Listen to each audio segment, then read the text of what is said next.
I knew the HOA in my neighborhood was bad, but I didn't realize just how far they'd go until I walked outside one morning and saw an empty driveway where my car had been parked the night before.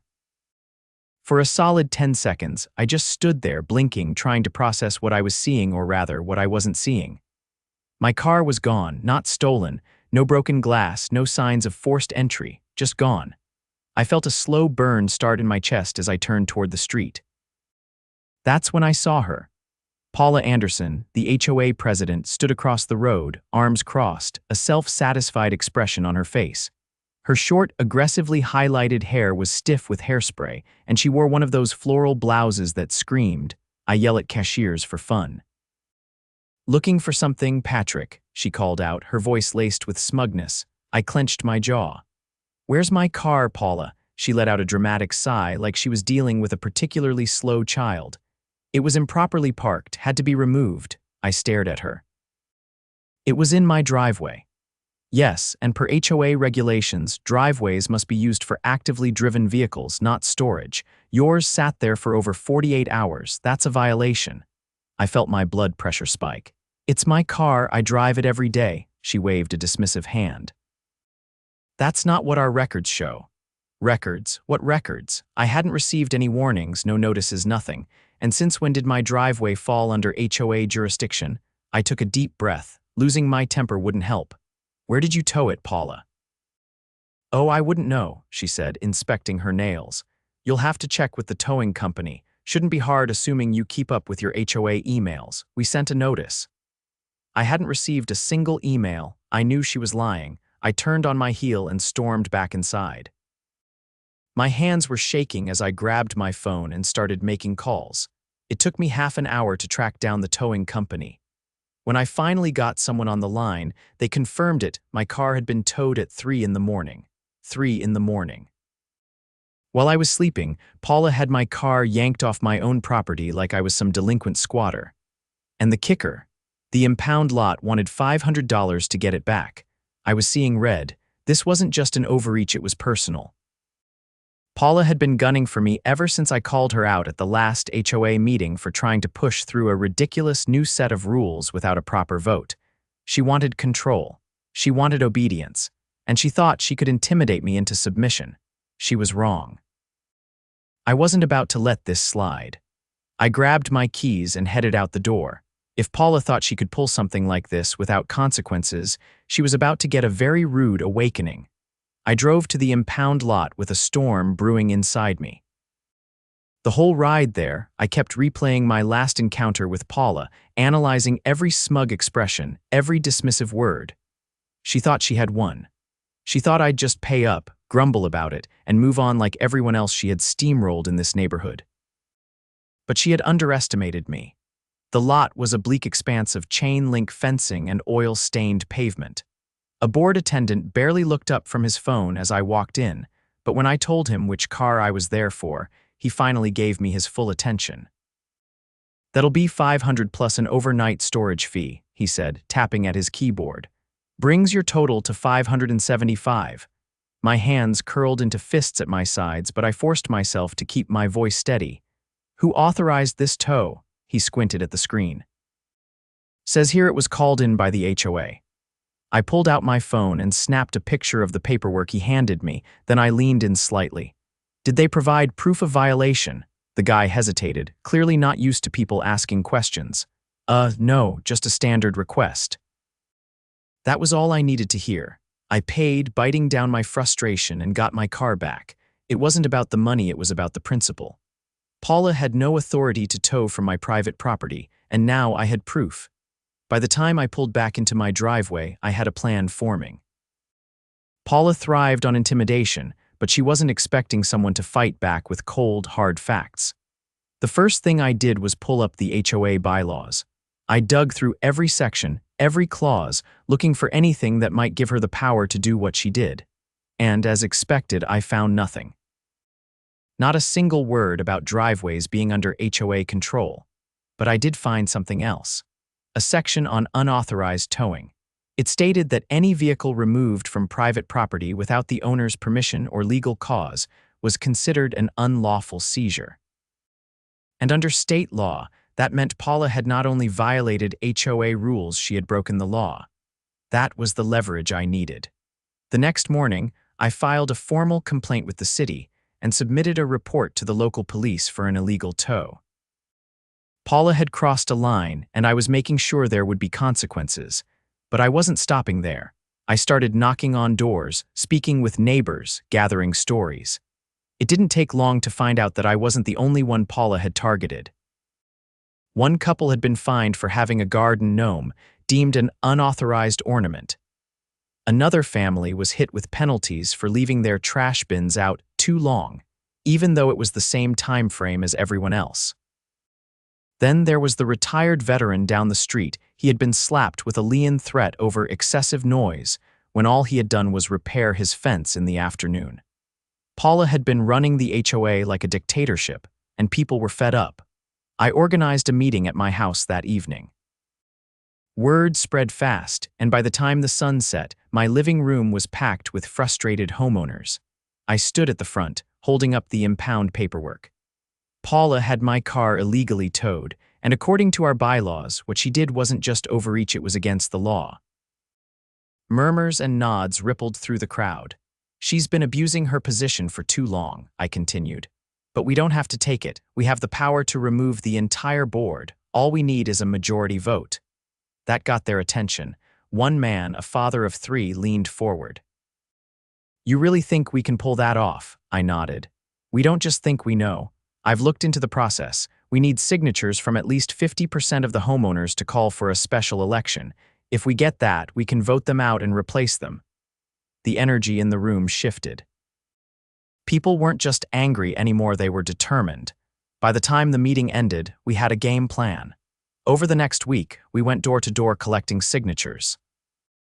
Some people were hesitant at first, afraid of retaliation, but when they heard about the illegal tow and the other abuses of power, they signed without hesitation.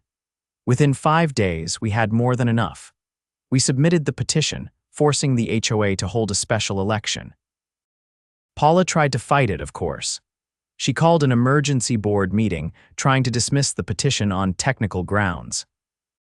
But when she realized she didn't have the authority to stop it, she resorted to scare tactics, sending out letters claiming that removing the board would cause community instability and decrease property values. No one bought it. The vote was held in the community center, and the turnout was massive. Homeowners who had never bothered with HOA meetings before showed up in force. When the ballots were counted, the results were undeniable. Paula and her entire board had been voted out by a landslide. As I watched her pack up her things in the HOA office, her face pale with shock, I felt a sense of satisfaction unlike anything I'd experienced before. She had played her power games for years, thinking she was untouchable. But in the end, the people she had bullied and manipulated had turned against her, and now she had nothing. As I walked out of the building, I couldn't help but smile. Justice had been served. With Paula and her entire board ousted, the neighborhood felt like it had taken its first deep breath in years. People no longer darted nervous glances at their lawns, fearing arbitrary fines. The tension that had hung over the community like a storm cloud had begun to dissolve. But I knew better than to assume Paula would slink away quietly. She had ruled with an iron fist for too long to accept defeat gracefully. 3 days after the vote, I was sitting in my kitchen, enjoying my coffee when my phone rang. The number was unfamiliar, but I picked up anyway. A clipped, professional voice greeted me. It was from a law firm representing Paula Anderson.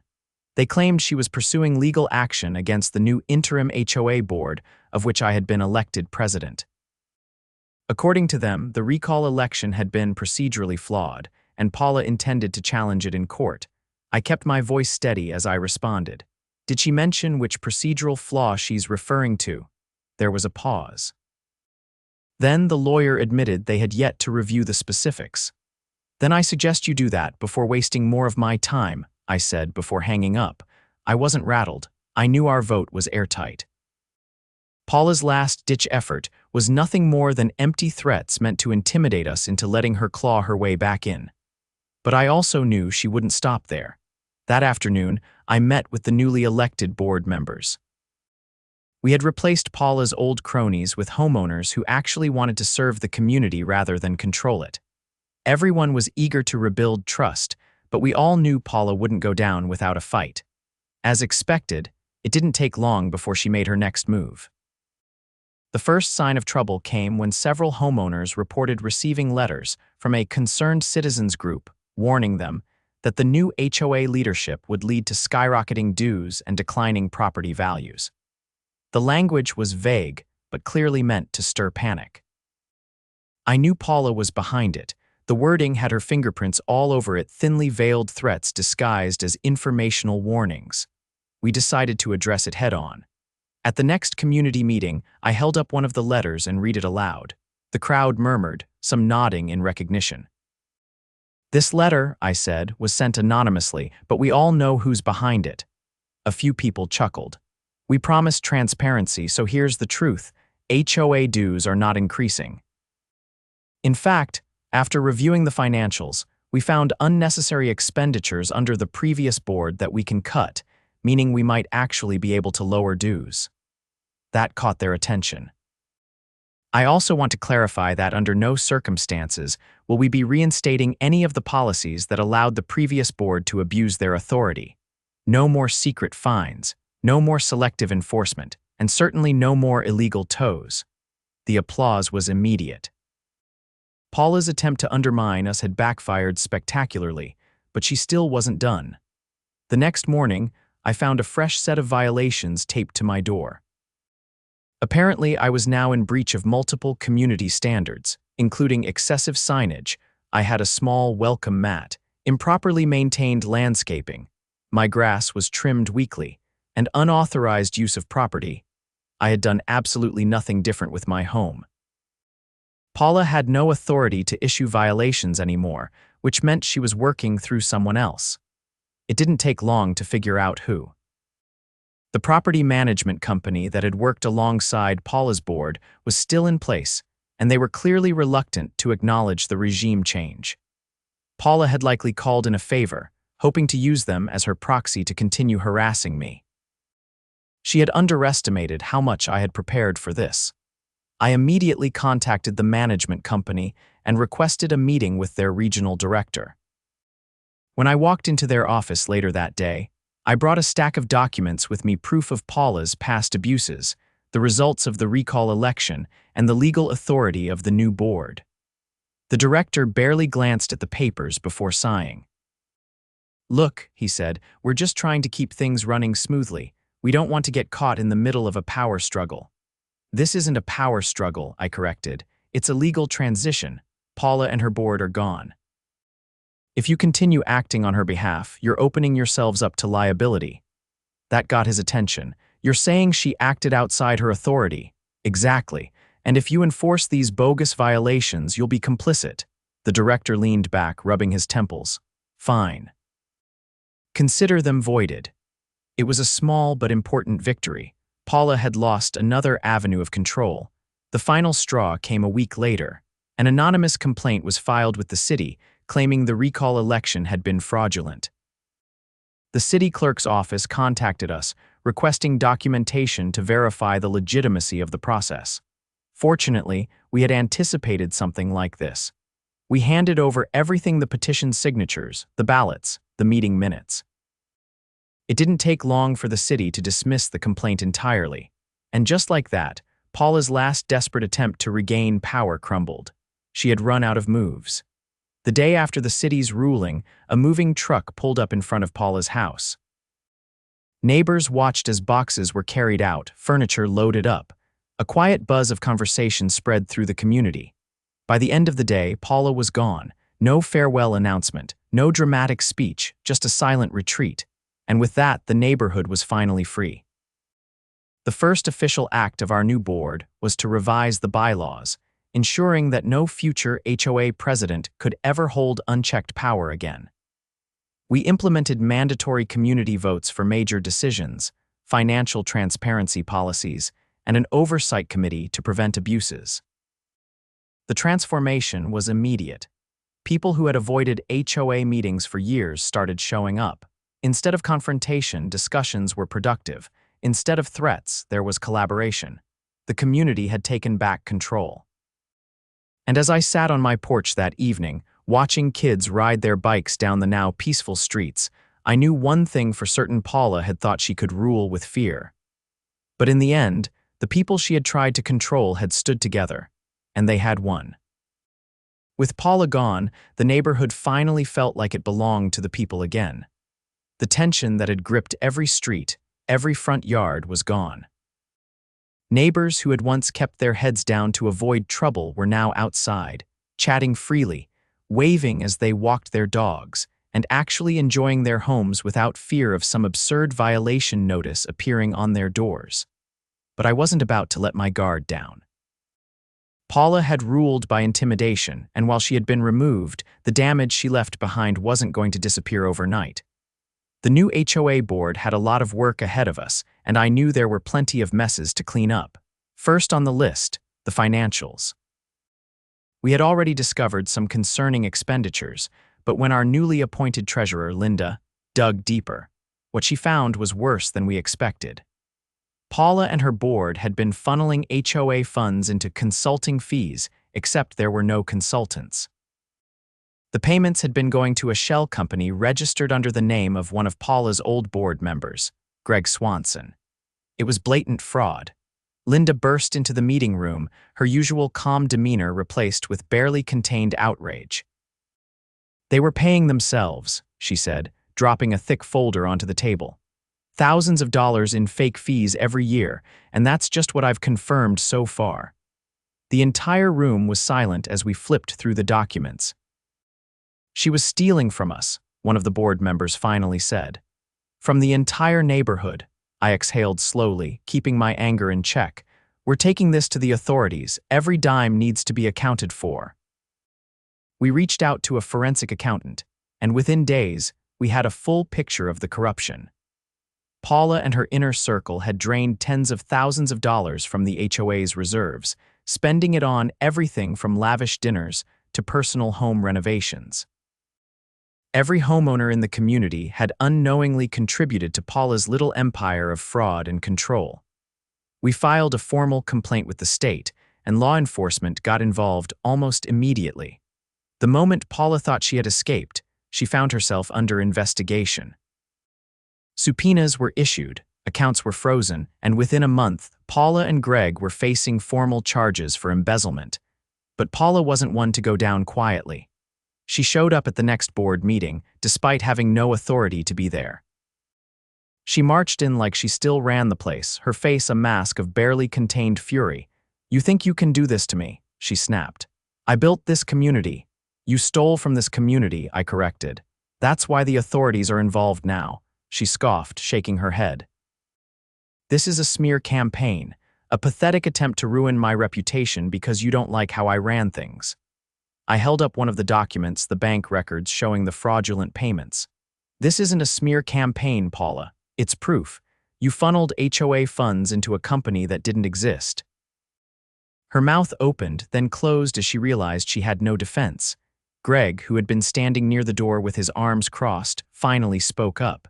"You have no idea what you've done. This HOA is going to fall apart without us." I glanced at the other board members. "Does anyone here feel like the community is falling apart?" The room was silent. Paula's eye twitched. "You'll regret this, all of you." I leaned forward slightly. "No, Paula. The only person regretting anything is going to be you when you have to explain to a judge why you stole from your neighbors." Her face turned red, and for a moment, I thought she might actually lunge at me. But then she spun on her heel and stormed out, Greg trailing behind her. Within a week, formal charges were filed. Paula and Greg had to lawyer up, and the news spread through the neighborhood like wildfire. People were furious. Homeowners who had once feared Paula now openly talked about how she had manipulated them, how she had used scare tactics to keep them in line while lining her own pockets. And as the dust settled, the community came together in a way I had never seen before. We started holding real HOA meetings where people actually had a voice. Decisions were made collectively, budgets were transparent, and instead of using fines as weapons, we focused on improving the neighborhood. Paula had spent years making people think that the HOA was a tool for control. We proved it could be something else entirely, a way to build a real community. The day Paula's trial started, several homeowners gathered outside the courthouse. No one was there to support her. They were there to make sure justice was served. And when the verdict finally came in guilty on multiple counts of fraud and embezzlement, the entire neighborhood felt the weight of her corruption finally lift. Paula had spent years believing she was untouchable. Now she was just another disgraced fraudster, facing the consequences of her own greed. And the neighborhood thrived with Paula convicted and her influence finally eradicated. The neighborhood was in a state of transformation. People who had once tiptoed around HOA rules were now openly discussing ways to improve the community without unnecessary restrictions. The fear that had once ruled the streets had been replaced with collaboration and a newfound sense of ownership over their own homes. But fixing the damage Paula had done wasn't going to happen overnight. The first major issue we tackled was the financial recovery of the HOA. With Paula and Greg's embezzlement exposed, we were left with a depleted budget that had been drained on fraudulent expenses and frivolous spending. We needed to restore the reserves, and fast. Linda, our treasurer, had been working around the clock to assess the full scope of the financial mismanagement. She called an emergency board meeting to present her findings, and the moment the numbers appeared on the projector screen, the room tensed. The HOA's reserves had been gutted. Nearly 20 years of accumulated funds had been siphoned away by Paula and her board under the guise of consulting fees, administrative costs, and legal expenses. What little remained was barely enough to cover essential maintenance, let alone any future projects. The scale of the theft was staggering. Linda's voice was steady but firm as she explained the next steps. The HOA would need to pursue civil litigation to recover the stolen funds. The criminal charges against Paula and Greg had resulted in convictions, but financial restitution wasn't guaranteed unless we took direct legal action. We had no choice. We were suing Paula. The board voted unanimously to move forward with the lawsuit, and within days, legal paperwork was filed. Paula had already lost her freedom, but now she was going to lose the money she had stolen too. Meanwhile, the neighborhood was buzzing with changes. Without Paula's oppressive rules, homeowners were finally enjoying their properties without fear of arbitrary fines. Yards that had been kept barren to avoid violations were now flourishing with gardens and tasteful decorations. People were repainting their homes in colors they actually liked instead of the dull shades Paula had restricted them to. It was as if the entire community had come back to life. But not everyone was happy about the changes. A small faction of former board loyalists had been quietly murmuring discontent. These were the people who had benefited from Paula's reign, those who had received special treatment, exemptions from rules, or had simply enjoyed wielding power over their neighbors. One afternoon, a group of them showed up at my door. Leading the charge was Nancy, one of Paula's close allies who had managed to avoid legal trouble but had been removed from the board along with the rest. She stood on my front porch, arms folded, flanked by 3 others who looked equally displeased. I didn't invite them in. Nancy wasted no time getting to the point. "People are saying you're ruining this community." I didn't react. I had expected something like this. She continued. "Property values are going to plummet if you let people do whatever they want. There's no structure anymore, no enforcement. This isn't how an HOA is supposed to function." I met her gaze evenly. "You mean we're not controlling people through intimidation anymore? That's not enforcement, Nancy. That's abuse." Her expression tightened. "Without strict rules, this neighborhood is going to fall apart." I gestured behind her, where kids were playing in a newly installed community park, one of the first initiatives we had approved as the new board. Homeowners were chatting in their yards, no longer looking over their shoulders in fear of random fines. "Look around," I said. "People are happier than they've been in years. They're taking care of their homes because they want to, not because they're afraid of retaliation." One of the men behind Nancy scoffed. "You're turning this place into a free-for-all." I leaned against the doorframe. No, we're turning it into a community that actually works for the people who live here. If that's a problem for you, maybe you were part of the problem in the first place. Nancy's lips pressed into a thin line. She knew she wasn't going to win this argument. Without Paula's backing, she had no real power anymore, just empty complaints and a dwindling group of supporters. She muttered something under her breath and turned on her heel, storming off with the others trailing behind.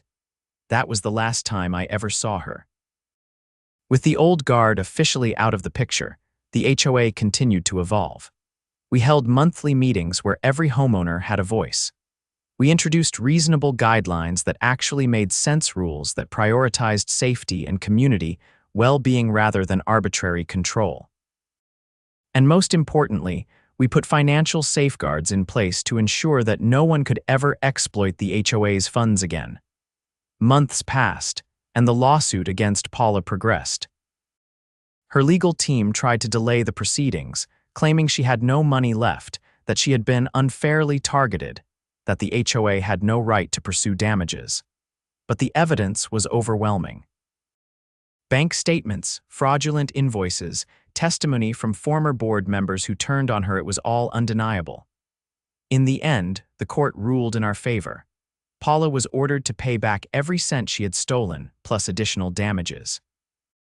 Her assets were seized, including the house she had once lorded over the neighborhood from. The same home where she had plotted against her own community was now being sold to repay the very people she had stolen from. It was poetic justice. The day the auction sign went up in front of her house, neighbors gathered on the sidewalk, watching as the last remnants of Paula's empire crumbled. No one mourned her downfall. The HOA had been rebuilt from the ground up, stronger and more transparent than ever before. And as I stood on my porch, watching the sun set over a neighborhood that had finally been freed from Paula's grip, I knew one thing for certain: we had won. With Paula's downfall complete, the neighborhood had never felt more alive. The fear that had once loomed over every homeowner was gone, replaced by a sense of shared determination. People who had once avoided HOA meetings were now actively involved, shaping the future of the community in ways that benefited everyone. But there was still one final matter to settle. Paula's financial ruin had been swift, but Greg Swanson, the former treasurer who had helped her siphon funds, had been trying to weasel his way out of consequences. Though he had been convicted, he had managed to delay restitution payments by filing endless appeals, claiming he had been duped by Paula and shouldn't be held equally responsible. I wasn't about to let him escape accountability. One evening, Linda invited me over to review some last-minute paperwork regarding the financial recovery efforts. Her dining table was covered in neatly organized folders, receipts, and official court filings. She handed me a document, her expression unreadable. "Greg's been moving assets," she said, tapping the paper. "He's trying to shelter his money so he won't have to pay back what he owes." I scanned the page. He had been transferring ownership of properties and bank accounts to distant relatives, likely hoping to make himself appear broke on paper. It was a desperate move, but not a smart one. "He's not as clever as he thinks," I said. "This is textbook fraud. Judges don't take kindly to people trying to dodge court-ordered restitution." Linda nodded. "I've already contacted the attorney handling the case. They're filing an injunction to freeze all his assets before he can move anything else. By the time he realizes what's happening, it'll be too late." A week later, Greg was served with the court order. His attempt to hide his money had backfired, and every last asset he had tried to shield was now under legal scrutiny. When he showed up at the next community meeting, his usual arrogance was gone. He was sweating, his hands gripping the back of a chair as if he needed it to stay upright. "This is ridiculous," he muttered. "I didn't steal anything. Paula was the one running everything. I was just following orders." Linda didn't even look up from her notes. "You signed off on every fraudulent transaction. That makes you just as guilty." Greg's shoulders sagged. "I don't have the money to pay all of it back." Linda finally met his gaze. "Then you better start selling whatever you have left." Greg opened his mouth to argue but seemed to realize there was no point. He sat down heavily, looking like a man who had finally run out of options. Over the next few months, Greg was forced to liquidate his remaining assets. Every dollar he had drained from the HOA was returned, and with the successful recovery efforts, the neighborhood's financial reserves were restored. The community had not only survived Paula's corruption, but had emerged stronger than ever.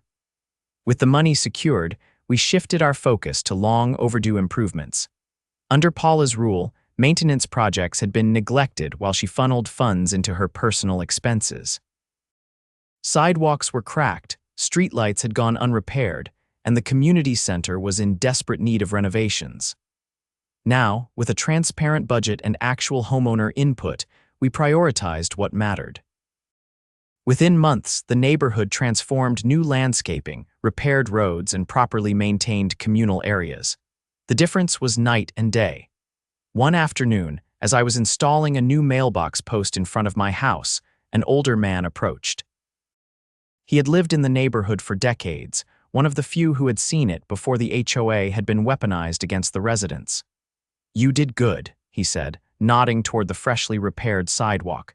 "This place was going downhill for years. Never thought I'd see it turn around like this." I wiped the sweat from my forehead. "Took a fight to get here, but it was worth it," he chuckled. "Paula thought she was untouchable. People like her always do. But in the end, all it took was someone willing to stand up and say, 'Enough.'" I looked around at the community we had rebuilt together, at the families enjoying their homes without fear, at the kids playing freely in the newly renovated park. "Yeah," I said, "enough was exactly the right word." Paula was gone. Greg was ruined. The HOA had been reclaimed by the people it was supposed to serve.